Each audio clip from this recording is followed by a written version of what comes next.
Hello everyone, and welcome to the Healthy Aging Core webinar on social isolation and aging, an introduction to risk factors and responses. My name is Barbara McMillan, and I'm the Provincial Community Engagement Coordinator for United Way's Healthy Aging team.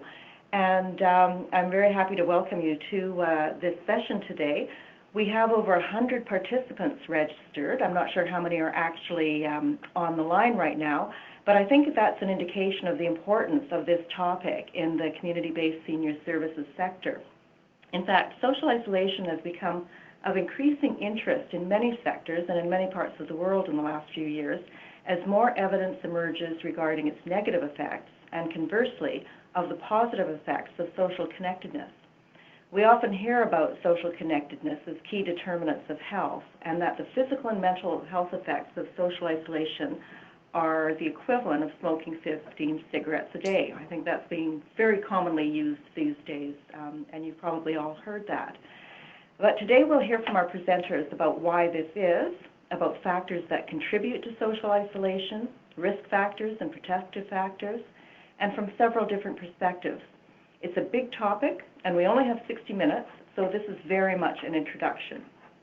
Each presenter will have about 15 minutes to speak, and then we'll take questions at the end. But first, I'm going to turn it over to my colleague, Camille, who will provide the technical details and instructions for submitting questions. Good afternoon, everyone. I'm Camille J. Hanna, the Provincial Coordinator for Healthy Aging with the Population Health Team at United Way. And just a few housekeeping items for this webinar. As Barb alluded to, we had over 100 registrants to this webinar, and now we have over 70 attendees actually sitting on the call, so that's wonderful. But what that does note is that we do need to have everyone muted, as it can be very disruptive with many microphones and speakers on at the same time. So for the whole presentation, everyone will remain muted, but there will be a 10-minute Q&A session at the end of all three of the presentations. But at any point, if something comes to mind and you have a question or you have a comment and you want to type it in, you can type it to the questions or chat box within your control panel on the GoToWebinar platform. So at any point, please do type in your question. We will have a posing session at the end of the 10-minute Q&A, and I will pose those questions audibly for you to the presenter. So please do highlight your question and to whom your question will be referenced. I'll get it back to Barb here. Great, thanks, Camille. I'm really pleased to introduce our three presenters today, Dr. Joanie Sims-Gould, Eddie Elmer, and Leslie Steinman. First, Dr. Joanie Sims-Gould, who will focus on social isolation, loneliness, and mobility. Joanie is the principal scientist of the Active Aging Research Team and an associate professor in family practice at UBC. Joanie states that if her research doesn't matter to the lives of her grandparents, it's not worth doing. Through her community-based health research, she is committed to understanding how we can add life to later years so that older adults can live independently in their homes for as long as possible. She works with diverse stakeholders to ensure that her research reflects real needs and questions, and that the findings are brought back in a format that is usable. Recently, she co-led the creation of a 19-minute award-winning documentary video called I'd Rather Stay, which addresses issues of mobility, isolation, and independence through the eyes of older adults. Eddie will address social isolation in more marginalized groups, and he served on the City of Vancouver's Seniors Advisory Committee for 3 terms. He's now a member of the LGBTQ2+ Advisory Committee and was recently appointed to the Board of Directors of the British Columbia Psychogeriatric Association. Eddie holds bachelor's degrees in psychology and general studies and a master's degree in gerontology, all from Simon Fraser University. He's interested in aging and mental health, especially isolation and loneliness in marginalized groups, for example, sexual minority seniors, aging inmates, and parolees. He's also interested in public safety and community police relations, and Eddie's working on his PhD in social gerontology from, and I hope I get this pronunciation right, Vrije Universiteit, Amsterdam, studying the links between minority stress and loneliness among older LGBTQ2+ adults. And lastly, but not least, we have Leslie Steinman, who will focus on depression and isolation and introduce the PEARLS program. Leslie is a research scientist at the Health Promotion Research Center, a Center for Disease Control funded prevention research center at the University of Washington School of Public Health. For the past 15 years, she's partnered with older persons, social service organizations, and policymakers to integrate evidence-based healthy aging programs into the places where people live, work, play, and pray. So thank you all for joining us today, and first we'll hear from Joanie. Hi everyone, thanks so much for being here today. Before I begin my presentation, I'd just like everybody to take a moment and think about maybe a special older person in your life. Think about somebody who you might consider to be isolated or lonely and reflect upon some of the reasons why you think that might be. For my presentation today, I want you to keep this person in the back of your mind and think about how can we do better? How can we, as a society, connect one another? And how can we think about health promotion overall? I'm going to paint a little bit of a dismal picture to start. So bear with me. The first few minutes of my presentation, I'm gonna make things sound pretty catastrophic, but don't worry, then I'm going to offer some solutions. Hopefully I'll pick you back up. And I'm going to really impress upon two key themes that run throughout my work. Those are social connectedness and physical activity. I believe that the two are very interconnected, and I'm going to paint a little bit of a picture to tell you why I think that's so. As many of you know, we are a relatively inactive society, and this is very true for older people. At present, only about 12% of older people meet physical activity guidelines, and indeed, many older people spend 9 or more hours a day sitting. You can imagine if you're spending 9 or more hours in a day sitting, plus your sleeping time, you're not spending a lot of time out and about connecting with others. This is in spite of us knowing all the very positive benefits that being mobile and active contribute to our overall health and well-being. We know that when we're active, it further contributes to increases in our mobility, our mental health, our happiness. It decreases anxiety, decreases your risk of Alzheimer's disease, diabetes, hip fracture, blood pressure, stress. Our team likes to say that if you could bundle physical activity up into one pill, everybody would take it every day. We also know that a second epidemic that is facing our older adult population is that of social isolation. When we look at statistics from the Community Health Survey, we see that 1 in 5 older adults, indeed about 20% of our older adult population, consider themselves to be socially isolated. And we also know that when somebody indicates that they're socially isolated, it carries with it a whole host of threats to overall health.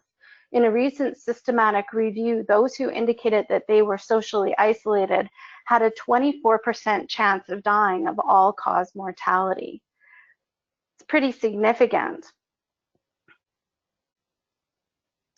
When we think about these kinds of statistics as well, we also want to bear in mind other factors that intersect with poor mobility and social connectedness.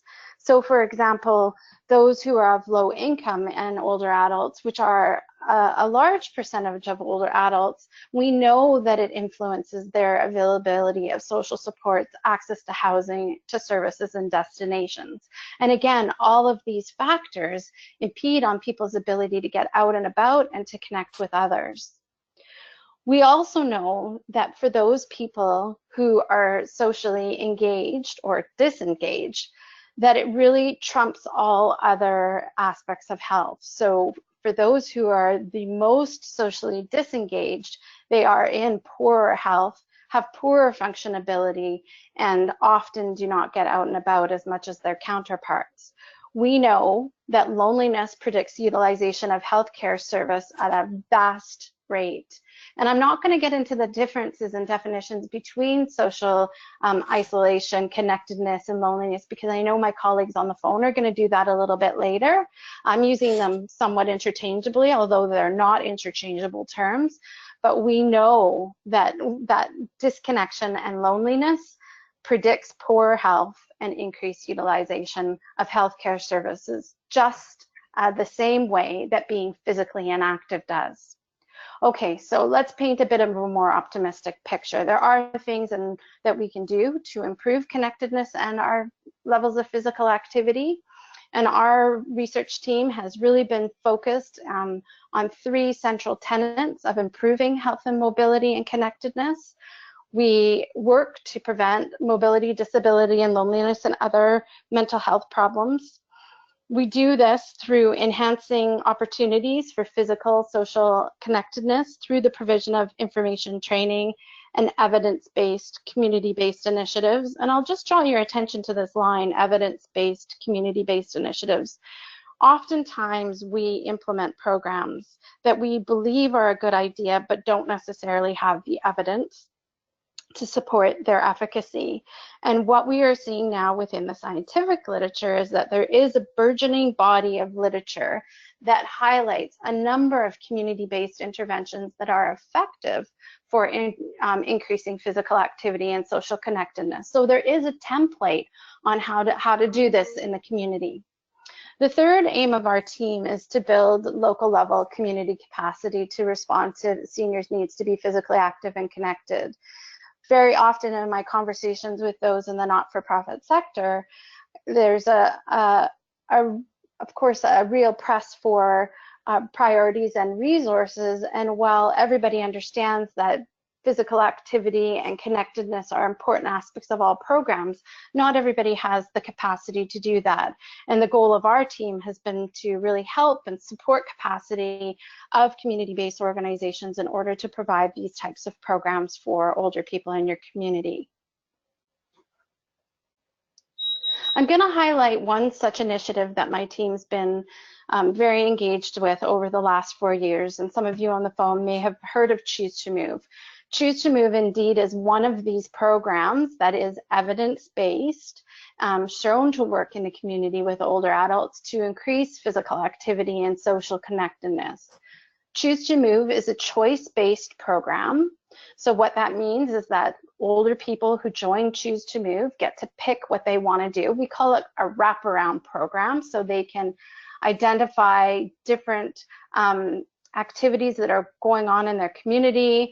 They can identify different preferences and or constraints that they may have with respect to accessing programs, and they will work one-on-one with an activity coach who will come up with an activity plan with them. Then, over a series of 5 group motivational meetings, groups of 10 to 12 older adults come together. We've been partnering to date with the BC Recs and Parks Association and the YMCA, so typically it's been at a Y or in a community center, although with new partnerships with not-for-profit organizations, we're seeing these one-on-one meetings happen in a range of different types of spaces. And then once the motivational group meetings are done over a 3-month period, there's then another 3 months of telephone check-ins. So starting 2 times a month and then tapering off to check in to make sure that the older individuals in the program are feeling supported in their programs. To date, we've offered Choose to Move in over 50 communities across the province. And again, this has been in partnership with a number of organizations. We've trained 75 activity coaches, and over 2,500 participants have engaged in Choose to Move to date. Because my team is really fundamentally a group of scientists, of course, we've been very interested in looking at the impact of Choose to Move, so assessing to make sure that it indeed is increasing social connectedness and physical activity of participants, but have also been very interested in its implementation. So oftentimes we look at whether a program works or doesn't work, but what we don't do is look at what needs to be in place in order to implement it or to implement at scale. I'm not going to talk about that today. That's a whole other presentation, but happy to follow up with anybody afterwards. So what have we found from our evaluation to date? Well, as I said, we have shown that Choose to Move increases physical activity for older adults, and I will say it also increases mobility. So when we think about mobility from a scientific perspective, those are many of the features that contribute to somebody's risk of falling. And we saw significant improvements in individuals' mobility, which again effectively prevents people from falling, which we all know further contributes to social isolation. We also showed that we increased social connectedness and decreased loneliness. We've heard many positive stories from those who have participated in Choose to Move. And again, fundamentally, most people indicate that they join Choose to Move for the social component, and the physical activity component is a bonus. And we see this throughout our work, that individuals are coming for the socialization, and the side benefit is physical activity. So we lead with social connection, not necessarily physical activity. We are branching out into rural and remote communities and adopting Choose to Move. This is an example in partnership with the United Way of 8 communities where we're tailoring Choose to Move in order to make it appropriate in a number of different contexts. So for example, in Hornby Dunman, we have tweaked the program to include a volunteer driving component and have added a walking club to the motivational meetings. We hear from participants in the program, again, underscoring that they were feeling very isolated, and Choose to Move is a reason to get them out the door and connecting with others and physically active. So looking ahead, where are we hoping to be with Choose to Move in the next 3 to 5 years?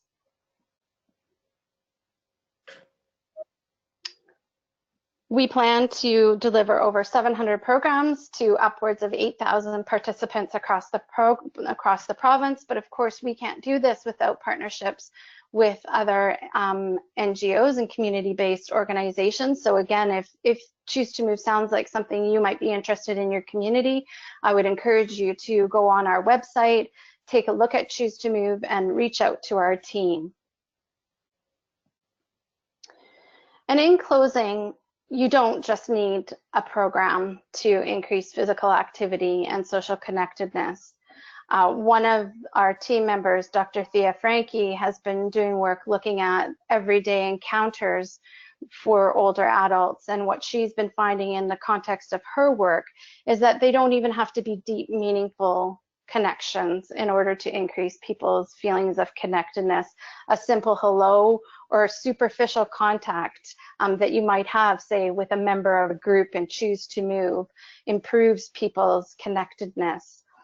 We also believe that if we can get people out the door and engaging in positive physical activity programs, that it's going to increase their opportunities for these happenstance social connections. So at the end of the day, to help older adults remain mobile and connected, we need to create opportunities for people to remain physically active. We need to encourage programs where people can choose what's going to be most appropriate for them. And at the end of the day, everybody needs to put their phone down and say hello to the older person walking down the street. Thank you, everybody. There are links to both our research team's website and the Choose to Move website for those of you who might require further information. Thanks for your time.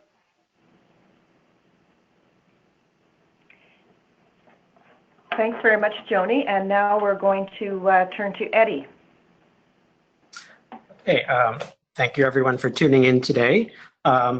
I feel a bit vain for posting my picture on my slides here, but I thought since we're not doing video, people might want to put a face to my voice. So today I'm going to talk about social isolation and loneliness among marginalized groups, and I've chosen to focus on 2 in particular, the LGBTQ older adults and older offenders, because both groups experience or have experienced a particularly high degree of marginalization And I think this lets us see more clearly how marginalization can increase the risk for both isolation and loneliness. I'm going to focus mostly on risk factors and consequences rather than interventions and preventative measures because I don't have much time, but people are welcome to ask about those things during the Q&A. So a little bit about isolation and loneliness. Social isolation is basically having a small or non-existent social network. Loneliness, on the other hand, is the perception of being socially isolated. And in particular, it's a mismatch between the relationships a person has and the relationships they actually want in terms of the number, but especially in terms of the quality of those relationships. And the two are only modestly associated because one is objective and the other is subjective. So loneliness is a perception of being isolated, whether or not you actually are objectively isolated. And so people can feel lonely by themselves, but also with friends, in a large family, or even a marriage, if those relationships aren't meeting their needs and expectations. Now, as we'll see on the next slide, isolation is fairly easy to understand, but loneliness, on the other hand, is a bit trickier because of its subjective quality and the way that it can actually impact our state of mind and our social perceptions. So while most episodes of loneliness are actually temporary, they can become chronic for some people, either because of prolonged isolation and or because they get stuck in this sort of self-perpetuating feedback loop of fear, negative social perceptions, and sort of off-putting social behavior. And this is illustrated in the following diagram. At the top, we have a loneliness. And in some people, this can lead to a sort of hypervigilance for social threats. Now, we all actually are a little bit vigilant when we feel alone or are alone, because being alone can be unsafe, or at least it was for our distant ancestors who evolved under much harsher conditions and from whom we've inherited many of our dispositions, for better or worse. Some people, however, for various reasons I don't have much time to get into, become excessively vigilant for social threats. As a result, they focus more on and remember more often the negative aspects of social interactions. And as a result of these perceptual biases, they can become overly suspicious and mistrustful of people and withdraw from people by keeping them at a distance and even rejecting offers of help or companionship, appearing somewhat aloof and self-focused, and generally acting in a less pro-social manner. And most people, of course, tend to react negatively to this kind of behavior. And this, unfortunately, can actually confirm chronically lonely people's negative perceptions of other people, which can lead to anger and depression, and then more feelings of loneliness, and perhaps even actual social isolation. And all of this entire cycle, can cause this sort of chronic state of fight or flight, which has a whole host of negative health effects, which we'll see on the next slide here. And we know that both isolation and loneliness can hasten the aging process, increase the risk for early mortality. Loneliness in particular can lead to impulsivity because social fear can interfere with executive functioning and make us sort of very focused on the present moment. This can lead to poor health habits, poor medication adherence. We also know that people who are isolated and lonely do not sleep very well. And interestingly, there's research to show that poor sleep can also lead to isolation and loneliness. Isolated and lonely people use the healthcare system more often. They're less trusting of their neighbors, and loneliness itself can actually spread within social networks. And I'd like you to keep all of this in mind because the feedback loop I described and these negative consequences are quite applicable to the two groups I'll be discussing. So let's turn to LGBTQ older adults first. So about 2 to 5% of older adults identify as LGBTQ, at least on surveys. There may be more. Many of them are in successful long-term relationships. However, compared to their heterosexual and cisgender peers, they do experience higher rates of isolation, loneliness, and also fear of growing old and dying alone. Now, one of the reasons for this is quite simple, it's just socio-demographic factors. So these adults are more likely to be single and childless, and also estranged from their families of origin, although many of them do have families of choice comprised of close friends.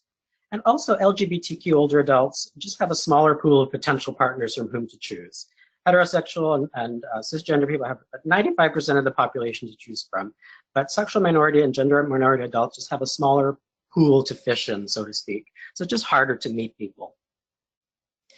But there's also the issue of history of stigma. So many LGBTQ older adults have experienced stigma and discrimination, especially those who belong to the first of two cohorts. The first cohort was what we call the pre-Stonewall cohort. So these are people who came of age before the gay riots at the Stonewall Inn in New York City in 1969. And this is widely considered the birth of the gay liberation movement. So these are people now in their 70s who grew up when being gay was illegal. They were often harassed by police and arrested. Being gay was considered a mental disorder, and they were subject to conversion therapy and other methods to cure them of their supposed illness, including drug therapy and electroshock. Now, the second cohort has also experienced some stigma, but not to the same extent. Now, when we look at the consequences of this, this can lead to what we call minority stress, which is basically the daily stress experienced as a result of living with a stigmatized identity. And it comes in various forms, the main one being rejection and discrimination, either real, perceived, or anticipated. And you can imagine that if somebody's afraid of being rejected, they're going to be less likely to be social and go out. Some people also actively conceal their sexual orientation or gender identity. They don't come out to society at large. And they may also distance themselves from the gay scene or people who look quote unquote too gay because it makes them uncomfortable. Some also develop internalized homonegativity. So basically hating oneself for being gay or transgender as a result of internalizing negative societal attitudes. And this can make a person feel unworthy of caring relationships.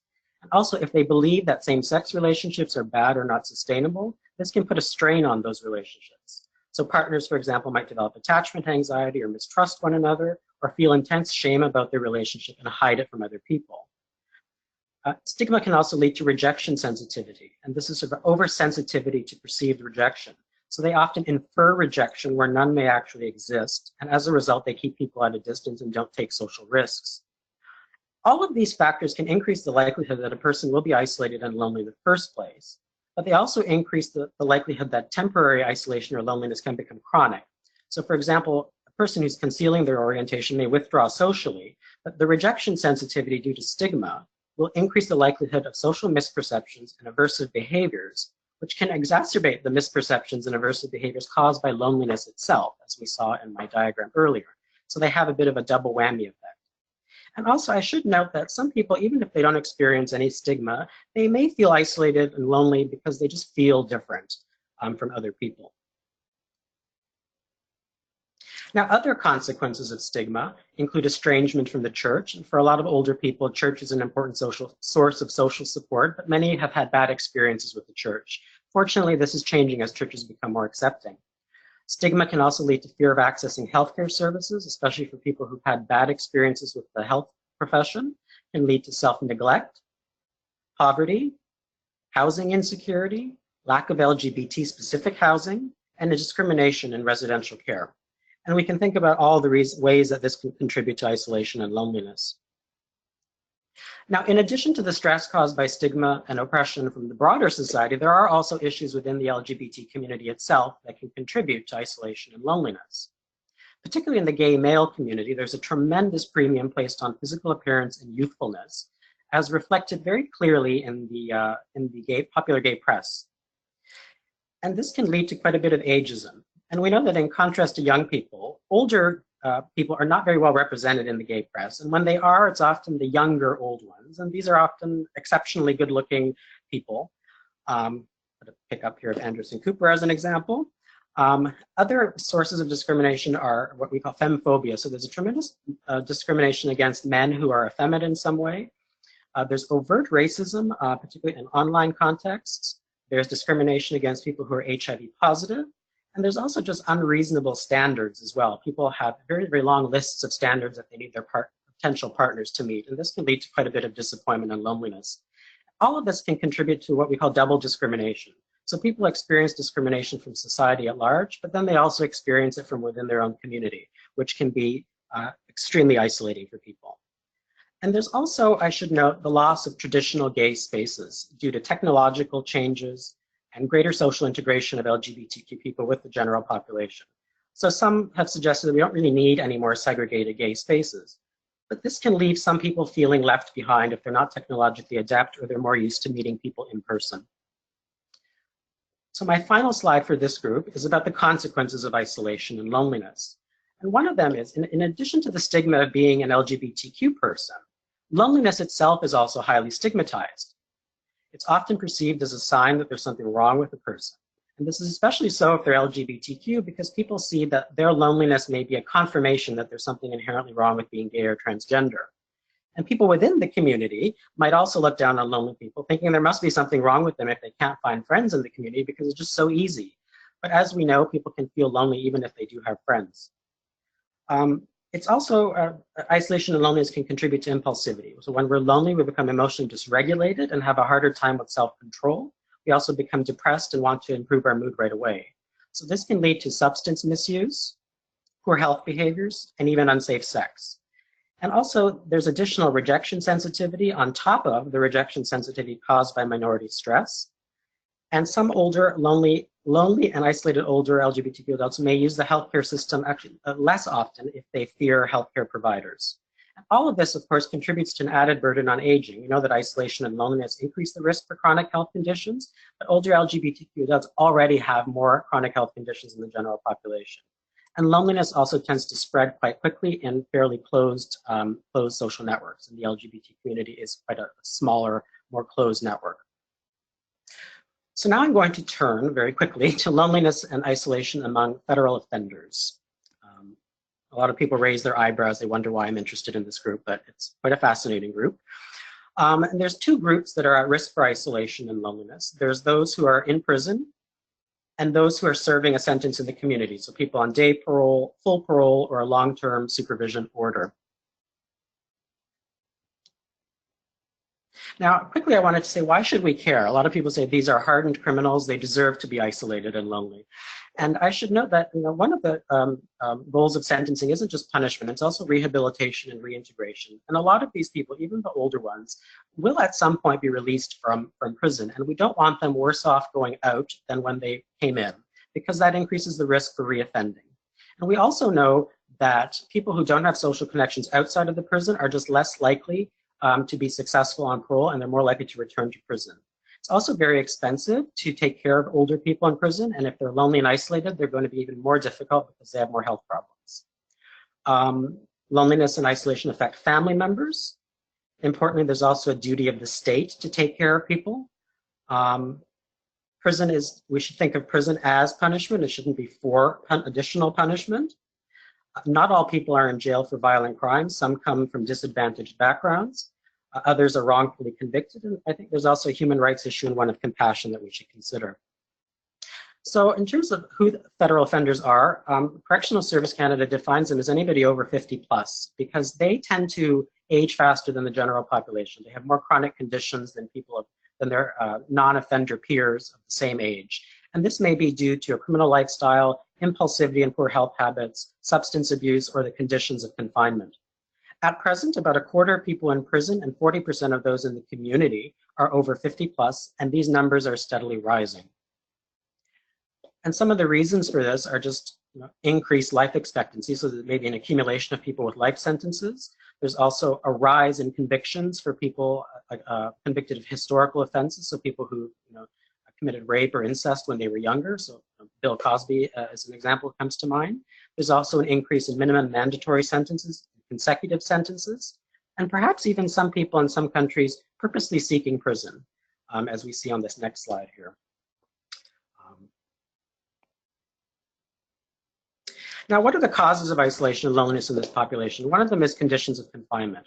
Offenders often have little contact inside and outside of prison. There's lack of daytime social activities. A lot of the younger offenders are working. The older ones may not be able to work, and there's nothing for them to do during the day and nobody to socialize with. There's also age-inappropriate activities, ageist staff and parole officers who don't care about the needs of older offenders. Some older offenders also fear being bullied by younger offenders. And importantly, prison is a total institution where all aspects of one's life are controlled by the institution. And over time, an inmate's life can become very routinized and predictable, and this can lead to institutional dependency, what we call institutionalization.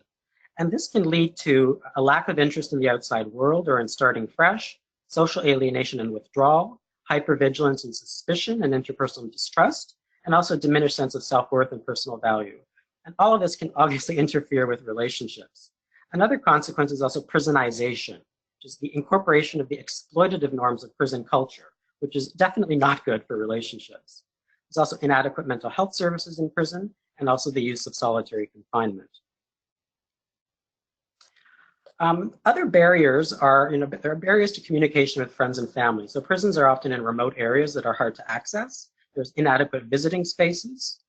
Phone service can be quite expensive. Bell Canada recently got into hot water over this. And there's limited computer and internet access. And sadly, some family members are just no longer interested in maintaining ties. So they may have moved on with their lives, and they have nobody waiting for them when offenders have nobody waiting for them when they get outside. Stigma is also a cause. So offenders have a difficult time finding placements in nursing homes, finding jobs, making friends. They can experience a lot of shame and self-loathing, and this can cause them to just sort of give up on people. And there's also the issue of post-release conditions like no-go zones. So some people may be told not to go to certain areas because there's a lot of drug activity or illegal behavior going on. But the problem here is that this limits their access to areas where there's actually social services and programs that could benefit them and help them connect socially. As we see in the next slide, there's also various physical, structural problems in prisons that make it difficult for people to get around. And then there's also the issue of aging in place. So some have suggested that prisoners want to age in place because that's where they have most of their close friends. But a counterpoint to that is maybe they just have no choice, and maybe they're actually just stuck in place. And the reality is that many inmates do fear dying alone in prison. And prison was certainly not designed to be a nursing home or palliative care facility. And so one wonders if it's not better to manage some of the older and infirm offenders in the community and through compassionate release. And really, we do need to ask, are these older offenders really that much of a danger to society? As we see in the next slide, a lot of these, it's difficult to believe that these people are still a threat to society. Some of them have dementia. They don't even know why they're in prison. And so it's kind of hard to give punishment if the person doesn't know why they're being punished. So finally, what are the consequences of isolation and loneliness for offenders? So one of them is just an external locus of control. We know that loneliness and isolation make people feel that everything is out of their control.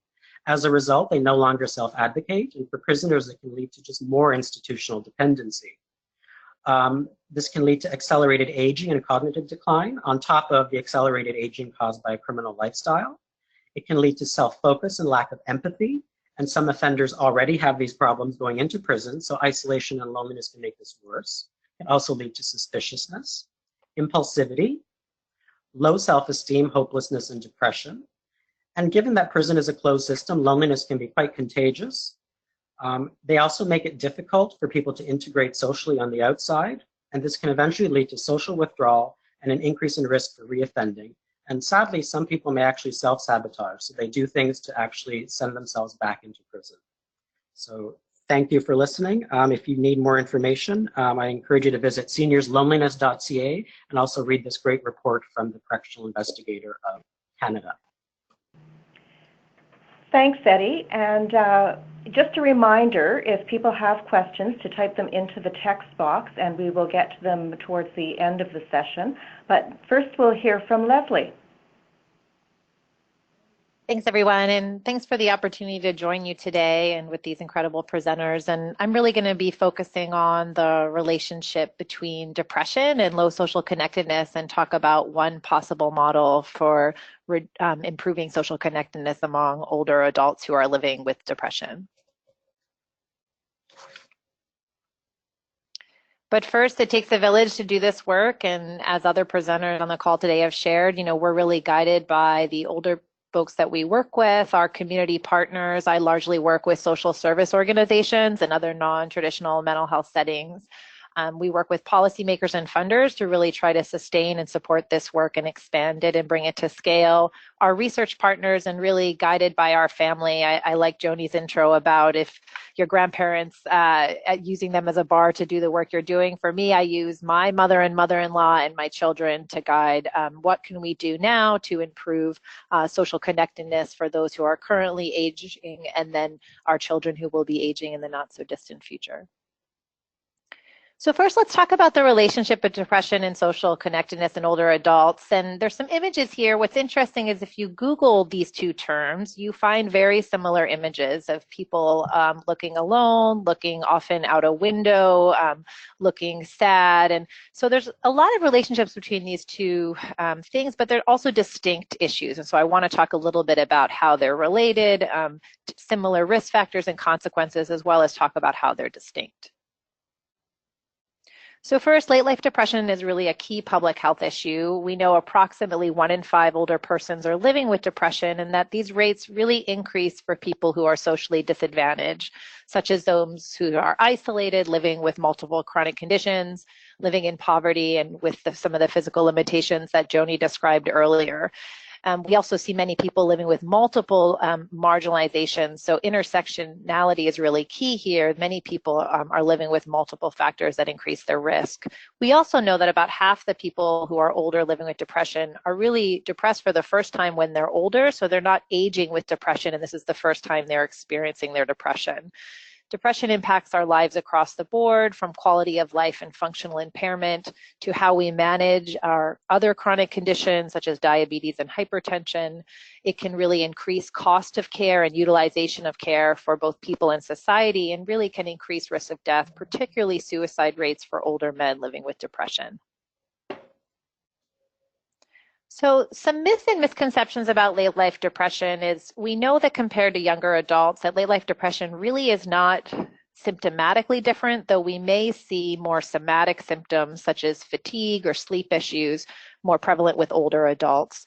We also know that while depression is less common in late life, it can have a more chronic course, and we can see that older adults who have really less severe depressive symptoms have similar functional impairment and other consequences as younger adults who have more major depressive disorder.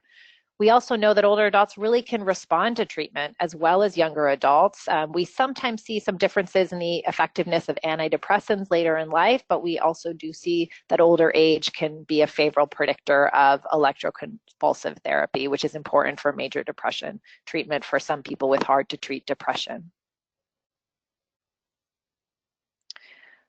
So both of my colleagues have talked about social isolation and loneliness and social connectedness. Here, we're really thinking of it as a multifactorial construct. So thinking about structural connectedness, such as whether you're married or partnered, how many people are around you in your social network, kind of the functional aspects of support, so how social support may be emotional or instrumental, as well as really the quality of these relationships. As was shared earlier, we may have a partner or we may have many friends and family, but they may not be giving us what we need. I also want to highlight social isolation and loneliness as a social determinant of health.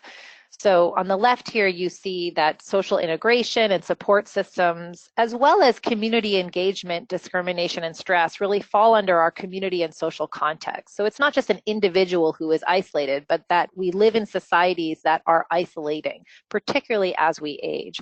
The reason this is important is because we know that social determinants of health have a much greater impact on one's health and health outcomes as individual determinants such as demographics.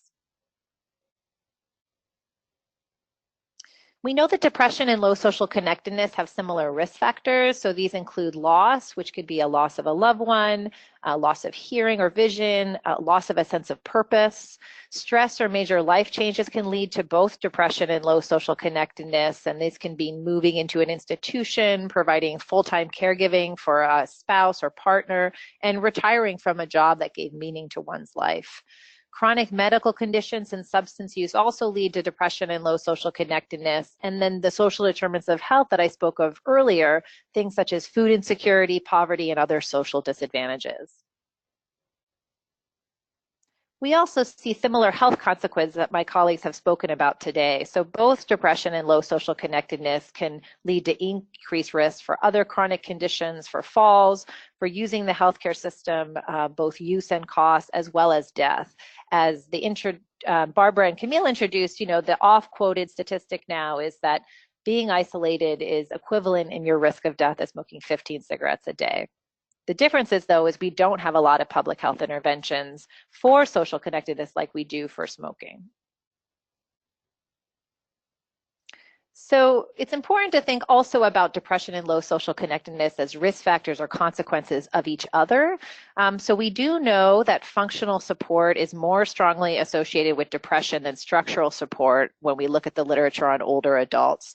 So by functional support, I mean things like instrumental support, helping with bathing and food, shopping, providing emotional and social support, And structural support are more things like who you live with, how often you connect with people.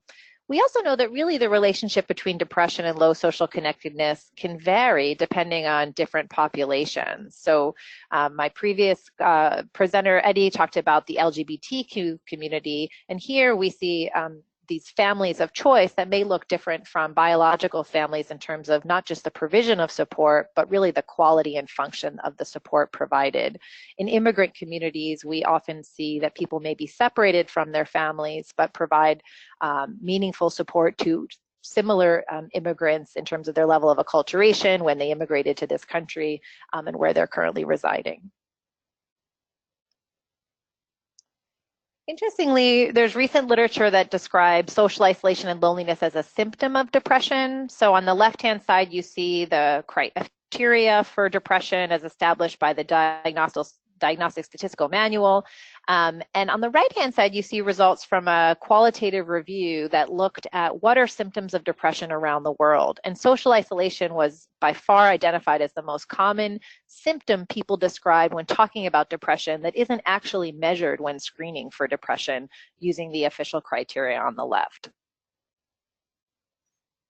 So next, I want to talk a little bit about one promising model when looking at social connectedness for older adults who are living in poverty and living with depression. This model is called PEARLS, or the Program to Encourage Active, Rewarding Lives. So we know, as I shared earlier, that depression is treatable for many older adults, yet it's often under-recognized or undertreated. So estimates are about 1 in 2 older adults are undertreated in primary care settings. This goes up when we're looking at more vulnerable populations. We also know that more than half of patients and providers feel depression is a normal part of aging. So because of this stigma, it's not effectively treated. The good news is there are effective treatments out there, and about 80% of older adults respond to treatment. And one of these effective treatments is home-based depression care management, which I'll talk about next. So PEARLS came out of this evidence and really looking at what can we do for older adults who are isolated, living with multiple chronic conditions, living in poverty, and really those limitations that Joanie described earlier. These are all risk factors for depression, yet they are less able to access appropriate care for depression. So PEARLS came out of social service organizations reaching out to our center to develop a model to better both screen for and identify and treat minor depression among older adults. As I shared earlier, minor depression can be just impactful for older adults in terms of the consequences on their lives. So PEARLS is based on a coordinated care model. The most prevalent ones we see out there are the chronic care model, which is really about activating and informing people living with chronic conditions to be part of their health care, and the collaborative care model, which really train somebody living in the community and working in the community to be a care coordinator, given that we live with chronic conditions all our lives and we very rarely actually interact with the healthcare system. So the core components of PEARLS are actively screening for depression through any existing services that reaches more isolated older persons, such as Meals on Wheels. We use a measurement-based outcome. We use the PHQ-9 to both identify folks living with depression, but also make sure the program's working and adjust treatment as needed. We train a social worker or other person in the community to provide care coordination and teach skills to manage depression. We better coordinate with psychiatrists and primary care to really shift tasks to a non-mental health specialist to improve access to the program, and we do the program in the home or another accessible community setting. So the two things PEARLS teaches are problem-solving treatment, which is really based on this idea that depressive symptoms are caused by everyday problems. If we can resolve these, symptoms will improve, and we can teach skills to do problem-solving treatment, and these are taught during PEARLS sessions.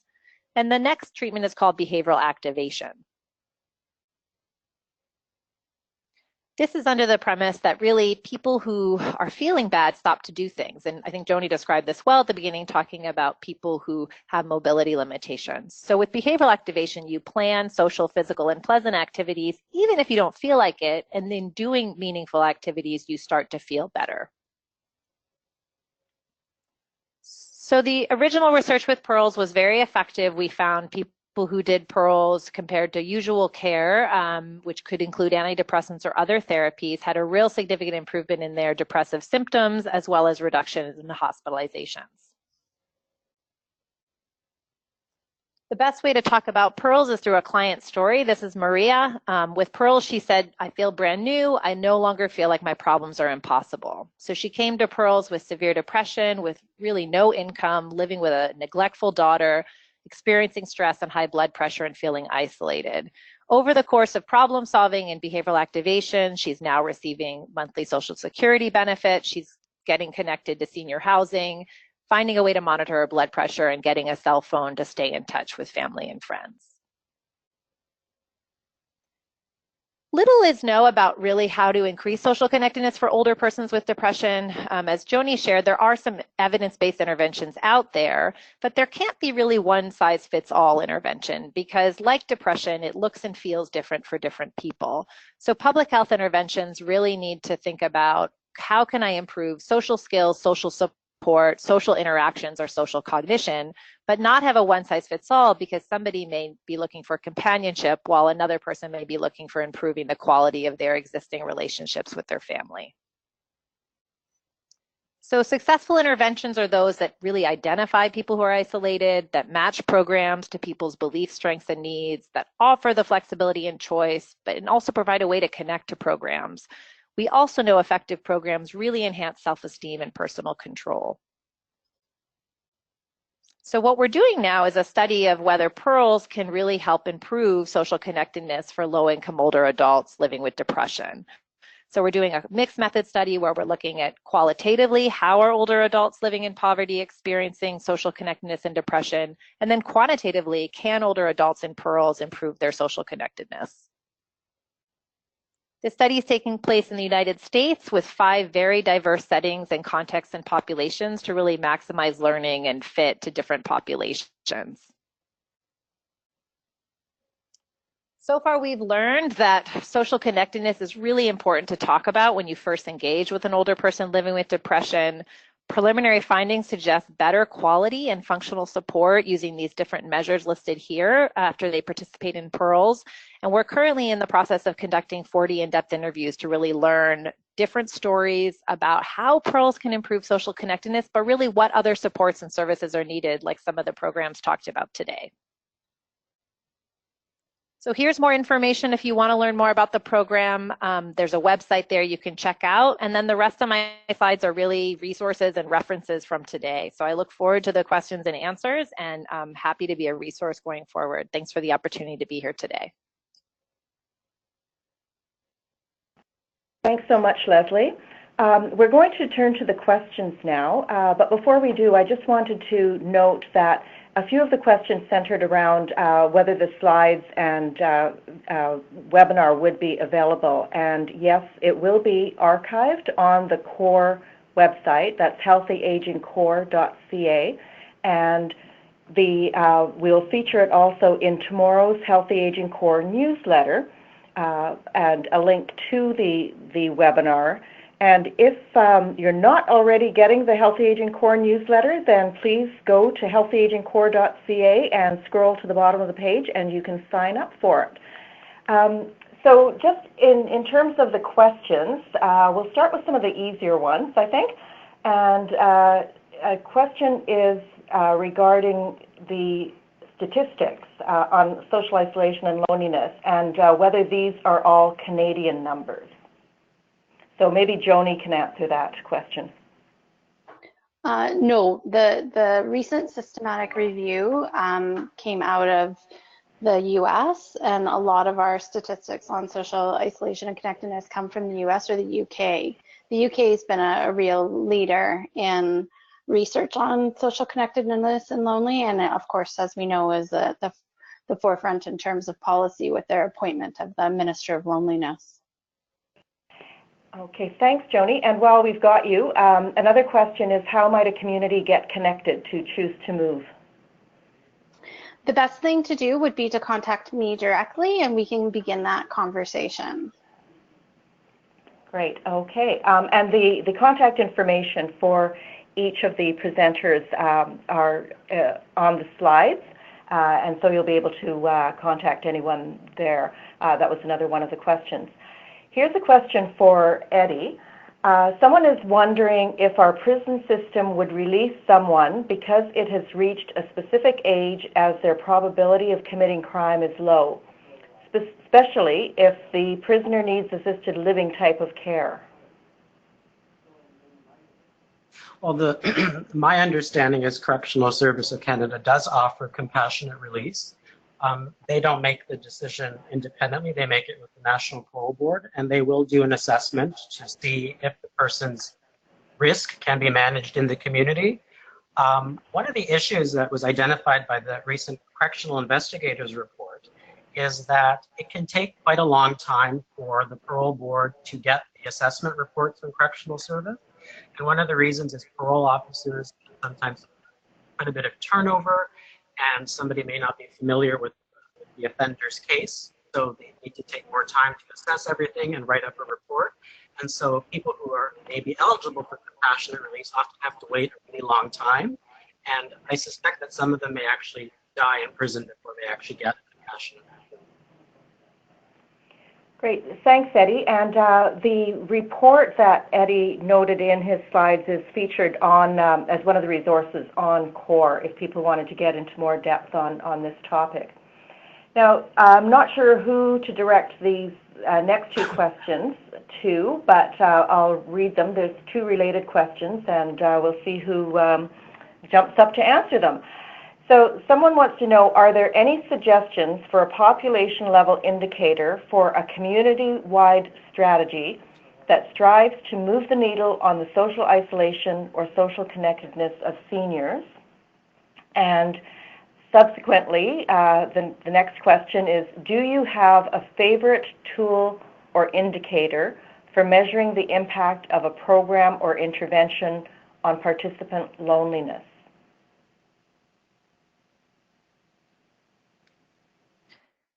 So this is Leslie. I can chime in. I'll answer the second question first. So right now we are using the PROMISE, which is a 6-item measure of, it's actually called a social isolation measure, but if you look at it, it's really more a measure of loneliness or this perceived isolation that I think Eddie defined really well when he was talking about this mismatch between what a person wants and what they're feeling in terms of social connectedness.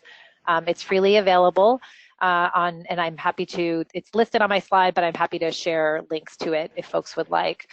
The most common loneliness measure I've seen is the 3-item UCLA loneliness schedule measure, and people like it because it's very fast and easy to use.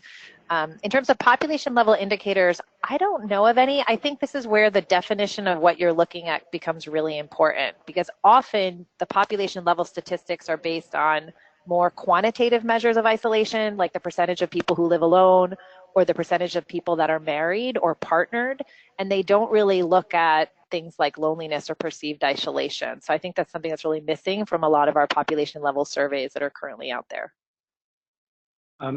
If I could chime in on indicators of loneliness, I do like the brief UCLA loneliness scale. Although it really it was designed with younger people, and so our preference in our research is to use what's called the De Jong-Guerveld loneliness scale, which is a Dutch scale. And there's a brief 6-item version. And what we like about this scale is that it measures both emotional loneliness and social loneliness separately. So emotional loneliness is the perceived absence of a close, intimate tie, like a partner or a best friend, and social loneliness is more the perceived absence wider network of friends and family, and you can use the scale to measure changes over time.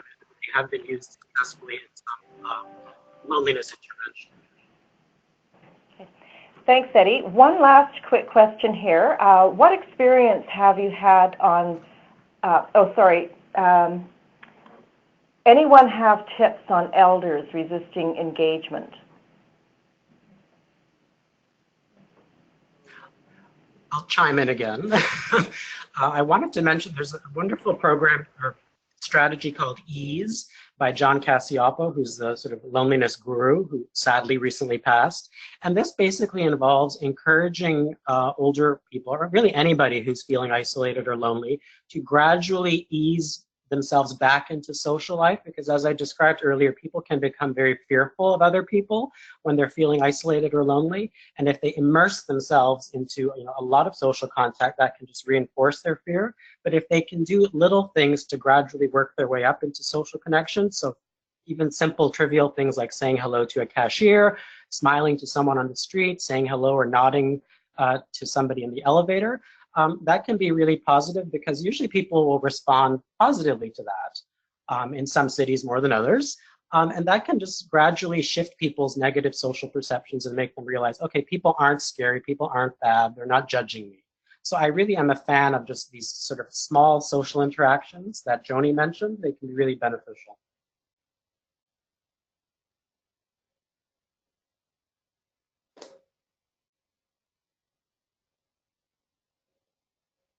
This is Leslie. I mean, we often use a lot of strategies that are motivational interview based. So really trying to identify what the issues are around engagement before trying to solve it. So is it an issue around fear? Like I think some of the maladaptive thinking that Eddie described. Is it an issue around just not feeling great?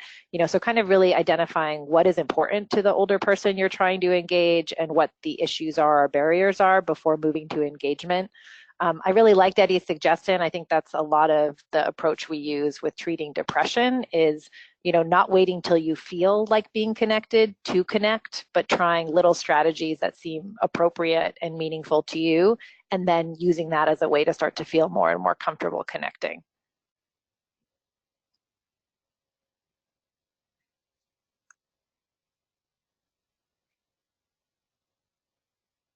We've also been trying to work with healthcare providers as well, trying to think about those people who are most isolated and where they may have contact. So for us, it's been about letting pharmacists know about our program. It's about working with primary care physicians, and then working with organizations to identify where isolated older people may be, and thinking about different sort of organizational strategies that might be employed, including some of those adaptations that I talked about around thinking about ways to provide transportation or to adapt what we're doing for a multilingual population.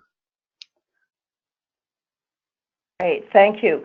One quick last question for Eddie, the name of that last Dutch scale, because the audio cut out when you were mentioning it. Sorry, it's the De Jong-Guerveld Loneliness Scale, or the DJG Loneliness Scale. There's a copy of the scale in my report on loneliness, which you can find at seniorsloneliness.ca. And I should note that scale was specifically designed with older adults, and it's been validated in many countries around the world. So it's quite useful for doing cross-country comparisons. And I did want to mention just really quickly, getting good statistics on loneliness in particular is really hard, because people are using different measures and different time points, and it's really hard to compare the statistics. And that's one reason that I actually didn't even mention statistics in my presentation, although I do make an attempt in my report. Great, thank you, Eddie. And Eddie's report is available on healthyagingcore.ca as well. Also, the Pearls Toolkit is there. And in addition, the Choose to Move program is written up on CORE. So I would encourage everyone, if they're looking for more resources, either those specific ones or any on social isolation and social connectedness, you can go straight to Healthy Aging CORE and just do a word search or category search, and you'll come up with the ones that we've mentioned today, as well as some others. And if you do know of others that you'd like us to include, please don't hesitate to submit them. And we do encourage you to go to CORE for all kinds of resources. And we thank you for your participation in today's website. Clearly, it's a popular and important topic, and if there's interest, we may be able to follow up later in the fall with some more in-depth explorations of the three perspectives that were considered today during our webinar. So again, thank you to our three presenters, Eddie, Joanie, and Leslie. We really appreciate you taking the time, and thank you to everyone who participated.